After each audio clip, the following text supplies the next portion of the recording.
అన్నదాత అన్నదాత మీ అన్నదాత, చెమటోడ్చి ఆహారాన్నందించే రైతన్నా, అనునిత్యం నీ కండదండగా నిలిచే నేస్తం ఎవరన్నా.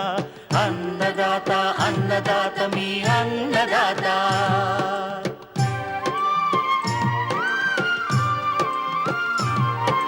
నూతన రీతుల సాగుబడికి, నూరింతలు పెరిగే దిగుబడికి సూచనలిచ్చే సస్య రక్షణకు, పశు పోషణకి శాస్త్ర విజ్ఞానం అందించి ముందుకు నడిపే తెలుగు రైతు భారతదేశానికి మకుటం అయ్యేలా తీర్చిదిద్దే ఆశయంతో మిమ్ము మేలు కొలిపేది అన్నదాత. అన్నదాత అన్నదాత మీ అన్నదాత. అన్నదాత అన్నదాత మీ అన్నదాత. అన్నదాత ప్రేక్షకులకు నమస్కారం. ఈనాటి ముఖ్యాంశాలు: వేసవి ప్రొద్దుతిరుగుడు సాగు వివరాలు, అధిక దిగుబడులకు పుచ్చ సాగులో మెలకువలు, ఇంకా జై కిసాన్ వ్యవసాయ సమాచారం.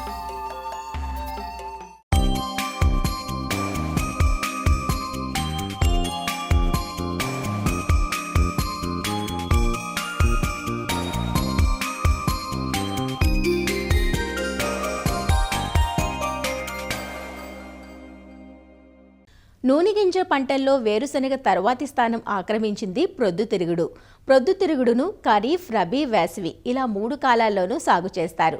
ఖరీఫ్లో సాగు చేసిన వరి, ప్రత్తి పంటలు తీసుకున్న అనంతరం వేసవి పంటగా ప్రొద్దుతిరుగుడును సాగు చేసుకోవచ్చు. వేసవి పంటను నీటి వసతి క్రింద సాగు చేస్తారు. అయితే ఏ ఒక్క రైతో పంటను సాగు చేయడం కన్నా ఆ ప్రాంతంలోని రైతులందరూ కలిసి పంటను సాగు చేస్తే పక్షుల బారి నుంచి పైరును కాపాడుకోవచ్చు.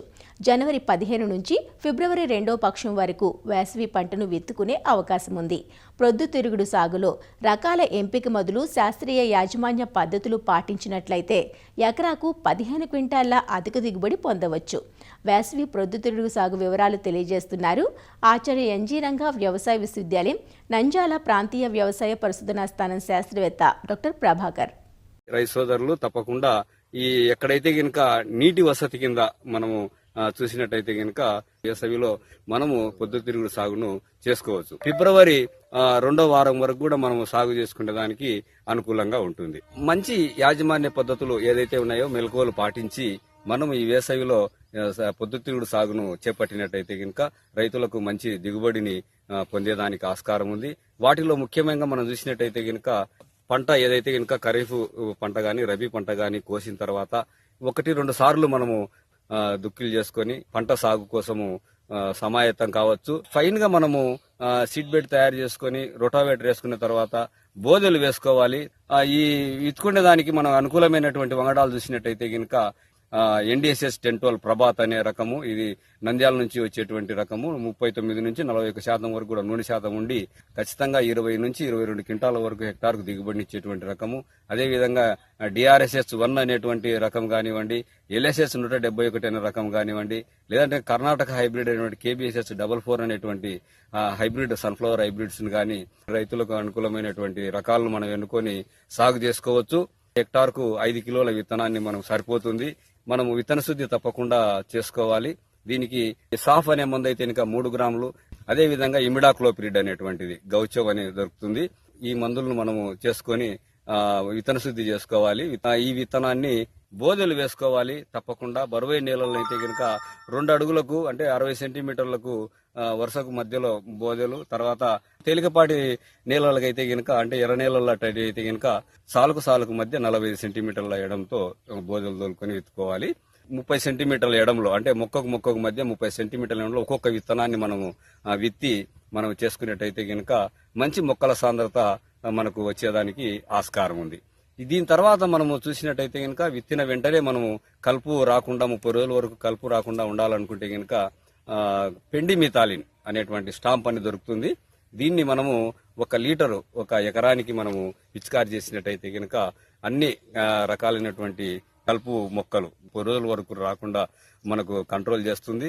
దాని తర్వాత మనము అంతర్కృషి ద్వారా ఈ యొక్క దీన్ని కూడా మనము తీసుకోవచ్చు.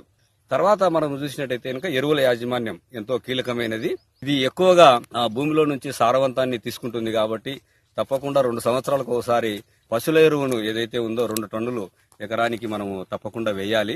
రసాయన ఎరువుల మోతాదును కూడా భూసార పరీక్షల ద్వారా మనము మోతాదు నిర్ణయించుకుంటే మంచి ఫలితాలు ఉంటాయి. అటువంటి లేని పరిస్థితులలో మనము చూసినట్టయితే కనుక హెక్టార్కు 75 కేజీల నత్రజని, 90 కేజీల భాస్వరము, 30 కేజీల పొటాషియం ఇచ్చే ఎరువులను ఈ యొక్క మోతాదులో ఎరువులు అందిస్తే పోషకాలు సరిపోతాయి.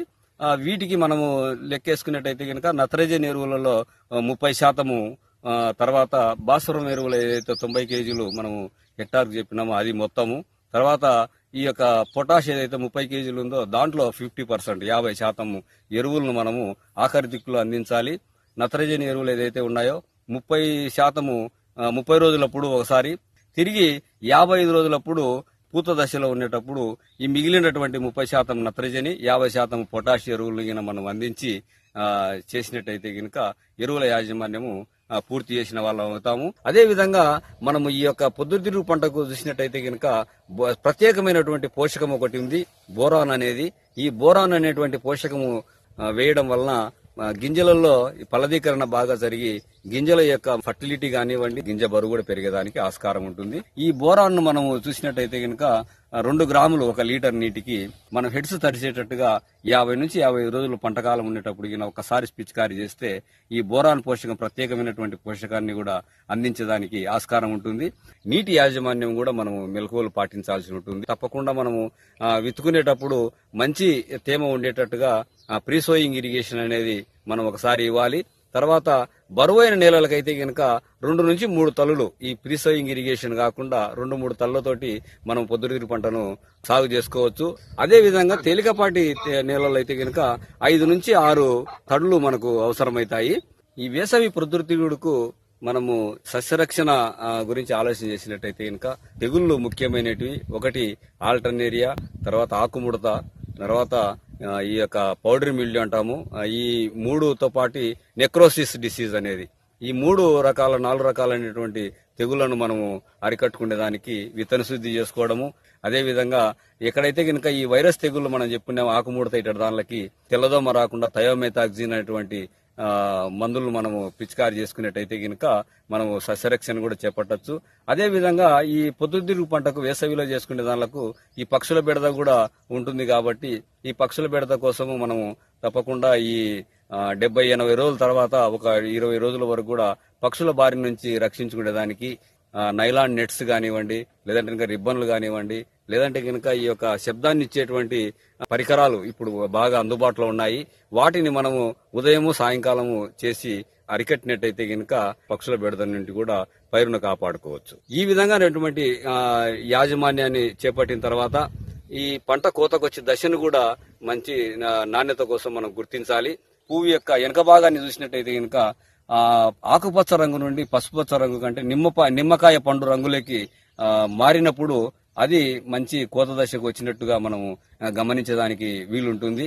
ఆ దశలో మనము కోసుకోవచ్చు. వీటిని మనము 12% తేమ ఉండే వరకు కూడా ఆరబెట్టుకొని మనము మార్కెట్లో అమ్ముకున్నట్టయితే కనుక మంచి దిగుబడి వచ్చేదానికి ఆస్కారం ఉంది.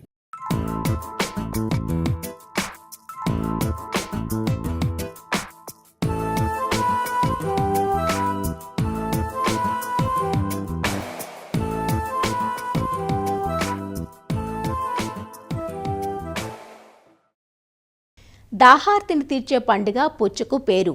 ఈ మధ్యకాలంలో రైతులు మార్కెట్ డిమాండ్ను అనుసరించి సంవత్సరమంతా పుచ్చను సాగు చేస్తున్నారు. అయితే పుచ్చ సాగుకు అత్యంత అనుకూలమైన కాలం వేసవికాలం.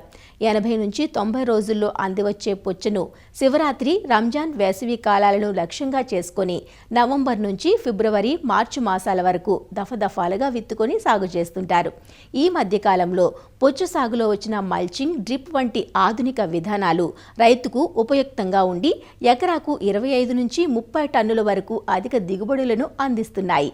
పుచ్చ సాగులో అధిక దిగుబడులకు పాటించాల్సిన మెలకువలను వివరిస్తున్నారు విజయనగరం జిల్లా చీపురుపల్లి ఉద్యానవన అధికారి సిహెచ్ చంద్రశేఖరరావు.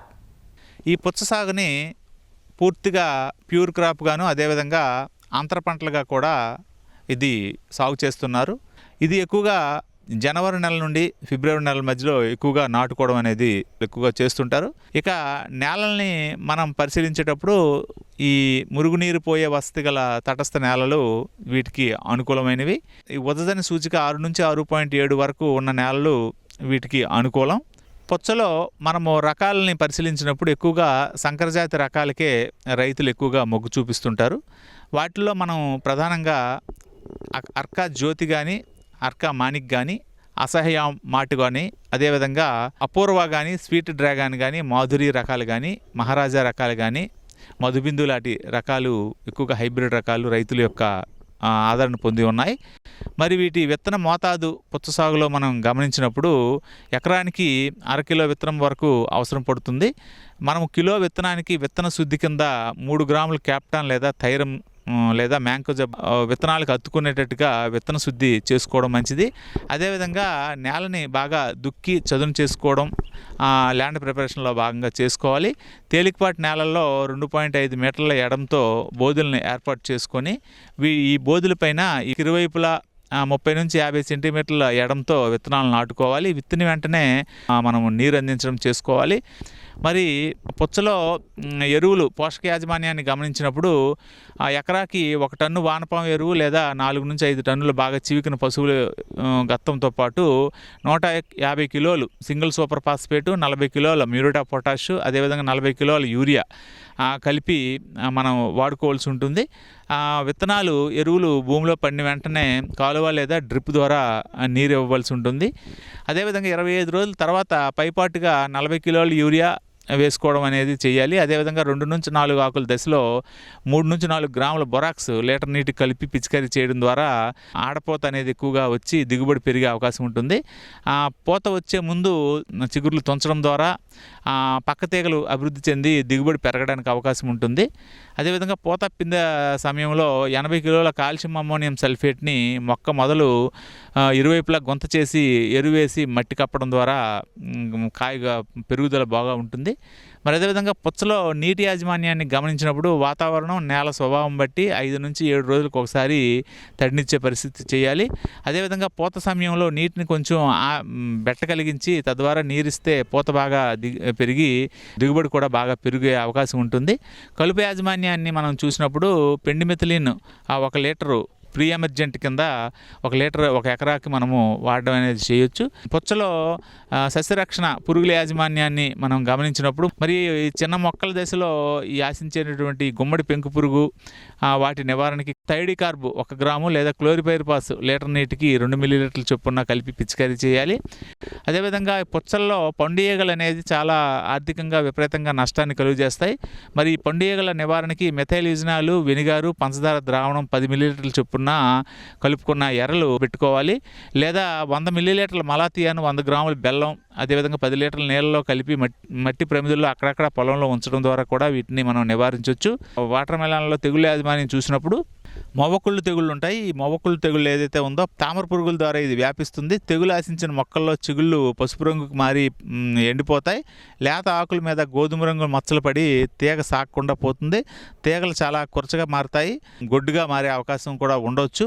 మరి ఇది పూత మొగ్గలు పూర్తిగా విచ్చుకోక మాడిపోవడం కూడా జరుగుతుంది. మరి ఉధృతమైన దశలో మొక్క అంతా ఎండిపోతుంది. దీని నివారణకి లీటర్ నీటికి డైమిథియేట్ 2 మిల్లీలీటర్లు లేదా ఫిప్రోనిల్ లీటర్ నీటికి 2 మిల్లీలీటర్లు లేదా ఎస్ఫేట్ అనే మందు 1.5 గ్రాముల చొప్పున పిచికారీ చేయడం ద్వారా మనము ఈ పుచ్చపాదులో ఈ మొవ్వుకుళ్ళు తెగుల్ని మనము సమర్థవంతంగా నివారించవచ్చు.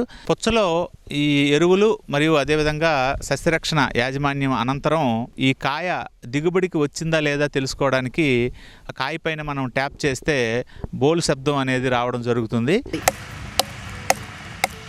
ఆ రకంగా వచ్చినప్పుడు మనము దాన్ని హార్వెస్టింగ్ ఇండెక్స్గా భావించి హార్వెస్టింగ్ తీసుకోవచ్చు.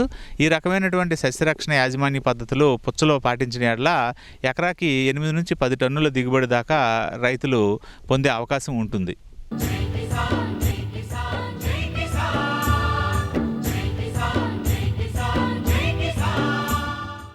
వ్యవసాయ సమాచారం ఇప్పుడు జై కిసాన్లో చూద్దాం.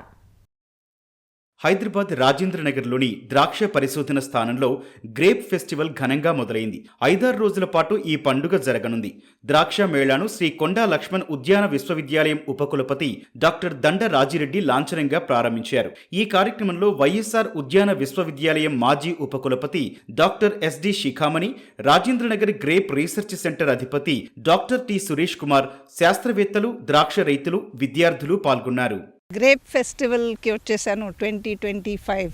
చాలా బాగుంది, చాలా నేర్చుకున్నాం. ఇంపార్టెంట్ పీపుల్ వచ్చారు, ఎంత ఇన్ఫర్మేషన్ ఇచ్చారు. How grapes can be grown and what are the conditions required, problems ఏమొస్తున్నాయి, ఇష్యూస్ ఏంటి, లేబర్ ఛార్జ్ ఏంటి, ఫర్టిలైజర్ ఎంత వేసుకోవాలి, అసలు ఏ గ్రేప్స్కి ఎంత పడుతుంది, అవన్నీ చాలా చాలా చాలా బాగా చెప్పారు. 20th నుంచి మీరు ఆల్ వెరైటీస్ ఆఫ్ ఫ్రూట్స్ మీ ఇక్కడ వచ్చి తీసుకోవచ్చు. మార్నింగ్ 10 ఆఫ్టర్ 10 స్టార్ట్ అవుతుంది. ఈవినింగ్ 6:30, 7 ఆఫ్టర్ డార్క్ వరకు సేల్. మీరే తీసుకొని మీకు నచ్చిన ఫ్రూట్ కట్ చేసుకొని వెయింగ్ చేసుకొని వెళ్ళొచ్చు. 62 వెరైటీస్ ఆఫ్ గ్రేప్స్ అవైలబుల్ ఉంటాయి. త్రూ అవుట్ ఆఫ్ తెలంగాణలో మన దగ్గర అవైలబుల్ ఉంటాయి. పబ్లిక్ రెస్పాన్స్ చాలా బాగుంటుంది సార్. చాలామంది ఫ్యామిలీస్ కూడా వస్తారు, చాలామంది పిల్లల్ని తీసుకొస్తారు ఎక్స్పీరియన్స్ కోసం. ఎందుకంటే ఫస్ట్ ఆఫ్ ఆల్ వాళ్ళకి గ్రేప్స్ ఎట్లా పండుతుంది, వాటి గురించి ఏందని చెప్పి లోపల సైంటిస్ట్ని దగ్గర కూర్చొని వాళ్ళకి క్లియర్ ఎక్స్ప్లెయిన్ చేసి, కొంతమంది మేము కూడా కొంచెం తెలిసిన కాడికి చెప్తాము.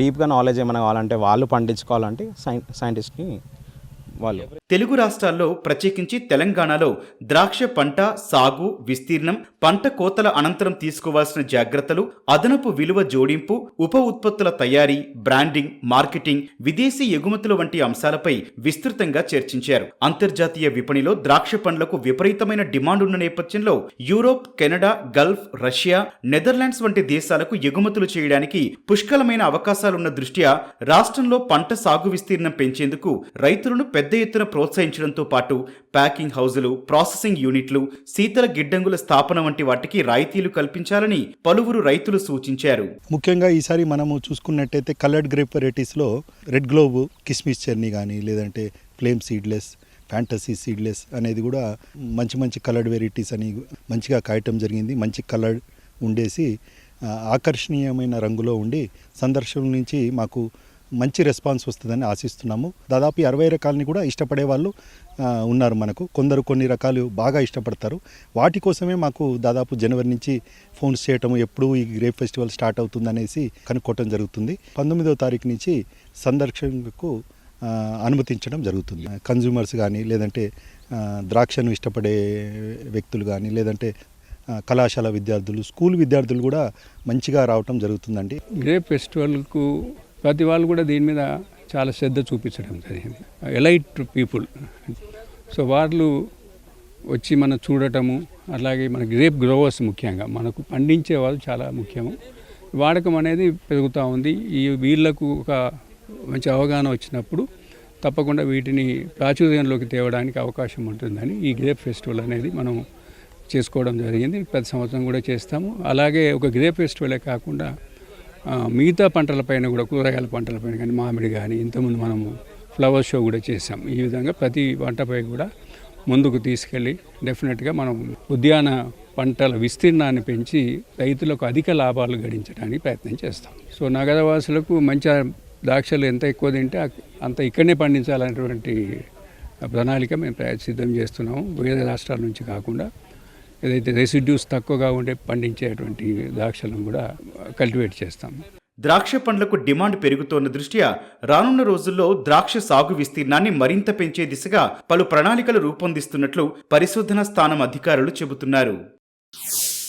నెల్లూరులోని ఆచార్య ఎన్జీ రంగా వ్యవసాయ పరిశోధన స్థానంలో నిమ్మ తోటల్లో తీసుకోవాల్సిన జాగ్రత్తలపై రైతులకు ఉద్యాన శాఖ అవగాహన కార్యక్రమం ఏర్పాటు చేసింది. ఈ సదస్సుకు తిరుపతి, పెరియవరం, అనంతరాజుపేట ఉద్యాన కళాశాల నుంచి వచ్చిన ప్రొఫెసర్లు రైతులకు పలు సూచనలు అందించారు.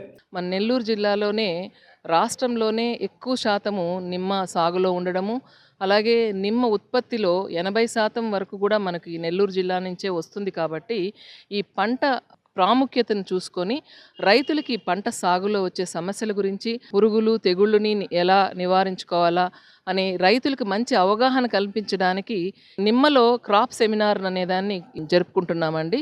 ఈ నిమ్మ సాగులో తీసుకోవాల్సిన జాగ్రత్తల గురించి, అలాగే కాపు నియంత్రణ. మనకందరికీ తెలుసండి, నిమ్మ వేసవి కాలంలో వచ్చే పంటకి రేట్ ఎక్కువగా ఉంటుంది.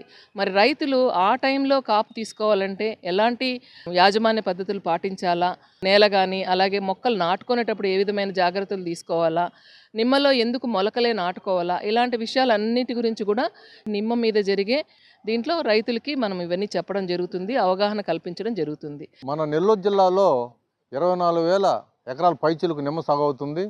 దీనికి రైతులు ఎన్నో సమస్యలు ఎదుర్కొంటున్నారు. దానికోసముగా ఈరోజు ఉద్యాన శాఖ నెల్లూరు వారి ఆధ్వర్యంలో అగ్రికల్చర్ రీసెర్చ్ స్టేషన్ నెల్లూరులో నిమ్మ పంటపై ఒక సెమినార్, ముఖ్యంగా నిమ్మ పంటలో అధిక దిగుబడి తీసుకోవడానికి వైఎస్ఆర్ హార్టికల్చర్ యూనివర్సిటీ నుంచి డాక్టర్ మధుమతి గారు అన్నీ కూడా వివరించడం జరిగిందండి. దీనికి తర్వాత పోస్ట్ హార్వెస్ట్ మేనేజ్మెంట్, ముఖ్యంగా నిమ్మ కోసిన తర్వాత ఎలాగా గ్రేడ్ చేసుకోవాలి, ఎలాగా ప్యాక్ చేసుకోవాలి, దూర ప్రాంతాలకు ఏ విధంగా ప్యాక్ చేసుకోవాలి, దగ్గర ప్రాంతాలు ఏ విధంగా ప్యాక్ చేసుకోవాలి, ఇవన్నీ కూడా మనము ఇక్కడ వివరించడం జరిగింది. సదస్సుకు చుట్టుపక్కల ప్రాంతాల నుంచి నిమ్మ రైతులు అధిక సంఖ్యలో హాజరయ్యారు. సాగులో రాయితీలు అందించాలని వారు విజ్ఞప్తి చేశారు. గవర్నమెంట్ వారు నిమ్మ చెట్టులు ఎదుగుదలకి కొన్ని మందులు వాడమని కొన్ని సలహాలు ఇచ్చారు. బట్ అవి సలహాలు ఇంప్లిమెంట్ చేయడానికి రైతుల దగ్గర సరైన సమయంలో సరైన దగ్గర డబ్బులు ఉండడానికి వాళ్ళకి తెలివి తక్కువగా ఉండడము అట్లా ఉంటుంది. సో ఇప్పుడు ప్రైవేట్ కంపెనీస్ కొన్ని ఉన్నాయి, వాళ్ళు సేమ్ అడ్వర్టైజ్మెంట్లు ఇస్తారు. సేమ్ అదే విధంగా సో మ్యాక్స్ కంపెనీ ఉంది, గిబ్బర్లిక్ యాసిడ్ ప్రొడ్యూస్ చేస్తున్నారు వాళ్ళు, దాన్ని వాళ్ళు కూడా పబ్లిసిటీ చేస్తున్నారు అదేవిధంగా. సో వీళ్ళు కూడా అదేవిధంగా చెప్తున్నారు. సో గిబ్బర్లిక్ యాసిడ్ ఏమైనా మాకు ఏమైనా ఫ్రీగా ఇచ్చే మార్గాలు ఉంటే ఇంకా మాకు ఉపయోగంగా ఉంటుంది. కానీ మాకు as a private companies advertisement ఇచ్చినట్టు గవర్నమెంట్ కూడా అడ్వర్టైజ్మెంట్లు సెమినార్లు కండక్ట్ చేసిన పెద్ద ఉపయోగకరంగా ఉండవు. బట్ రైతుకి కొన్ని తెలిసినా కొన్ని సబ్సిడీ రూపంలో అందితే అవి వినియోగించుకున్న దానికి అందరూ ముందుకు వస్తారు. ఆ వినియోగించుకునే విధంగా తేవడానికి కోసం హార్టికల్చర్ డిపార్ట్మెంట్, ఎంటైర్ డిపార్ట్మెంట్ కృషి చేస్తే దానివల్ల సక్సెస్ రేట్ అనేది సాధించడం జరుగుతుంది. నిమ్మ సాగు మీద సెమినార్ కండక్ట్ చేసినారు. మాకేమో వాళ్ళేమో అధికారులు మంచిగానే చెప్పినారు, ఇలా వాడండి, ఈ ప్రోడక్ట్ వాడండి, ఈ వాడండి అని. ఈ ప్రోడక్ట్ గవర్నమెంట్ వాళ్ళు మాకు సబ్సిడీలు ఇస్తే ఇంకా బెటరే ఉంటుంది. మాకు రైతులకి ఒక సంవత్సరానికి ఒక ఎకరాకి పెట్టుబడి 30,000 రూపాయలు అవుతుంది. దానికి పురుగు మందులు అయితే ఏమి, దానికి దోవిచ్చేదానికైతే ఏమి, అన్నిటికైతే. కానీ ఈ గవర్నమెంట్ సబ్సిడీ రూపంలో కానీ అన్ని ఎరువులు కానీ మాకు కానీ అందజేస్తే మేము ఆ సబ్సిడీ వినియోగించుకొని మంచి దిగుబడి ఇంకా సాధిస్తామని కోరుకుంటున్నాం. అవగాహన కార్యక్రమాల ఏర్పాటు, పలు పథకాల అమలు, రైతులకు అందుతోన్న రాయితీలు తదితర అంశాల గురించి ఎప్పటికప్పుడు అవగాహన కల్పించాలంటూ సదస్సుకు హాజరైన రైతులు కోరుతున్నారు. మరిన్ని విభిన్న అంశాలతో రేపటి అన్నదాతలు మళ్ళీ కలుసుకుందాం. అంతవరకు సెలవు, నమస్కారం. అన్నదాతలు తమ సందేహాలు, సమస్యలను 1800-425-4085 టోల్ ఫ్రీ నంబర్లో ఉదయం 10 నుంచి 11 గంటల మధ్య పని దినాలలో సంప్రదించగలరు. ఈ కార్యక్రమాన్ని యూట్యూబ్లో www.youtube.com/అన్నదాత ఈటీవీ లింక్ ద్వారా వీక్షించవచ్చు. అన్నదాత కథనాలు ఈటీవీ విన్ మొబైల్ యాప్లోనూ వీక్షించండి.